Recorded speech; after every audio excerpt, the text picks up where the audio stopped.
সবসময় বলি যে মমিতের আবদার, মমিতের ক্রেভিং হয়েছে, মমি বায়না করেছে।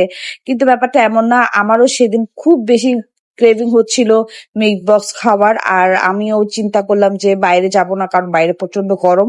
আর আমাদের এরিয়াতে তো যানজট লেগেই থাকে। মানে কোনো কিছু খেতে যাব, মানে মুডটাই পরে নষ্ট হয়ে যায়, জাম ঠেলে খেতে যাওয়ার আর ইচ্ছাটাই একদম নষ্ট হয়ে যায়। তো ভাবলাম যাক, যেহেতু ঘামতেই হবে, আমি একটু রান্নাঘরে কষ্ট করে ঘেমে ঘেমে এগুলো ভাজাভুজি করি। তো আমি প্রথমে সবকিছু কেটে দিয়েছি। আর ফ্রিজে মোটামুটি সবকিছুই ছিল। চিকেন নাগেটস ছিল, চিকেন বল ছিল, তারপরে সসেস ছিল, চিকেন আমার কিউব করে কাটাই ছিল, মেয়ানেজ তো থাকেই বাসায়, সসও থাকে, চিলি সস যেটাকে বলে। তো যেহেতু সবকিছু মোটামুটি ছিল অ্যারেঞ্জ করা, তো ভাবলাম একটু বাসায় বানাই।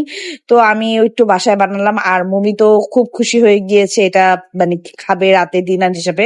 মানে মমিতার তো আজকে খুব খুশি, তার মিট বক্স খুব পছন্দ। আর আম্মুকে কোনো মানে বায়না ছাড়াই আপু নিজে থেকে বানিয়েছে।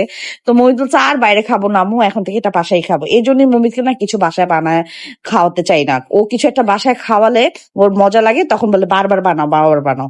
তো যাই হোক, এই ছিল আমাদের আজকে রাতের, আজকে না এটা গতকালকে ডিনার। তো কেমন লাগলো জানাবেন। আল্লাহ হাফেজ, সবাই ভালো থাকেন।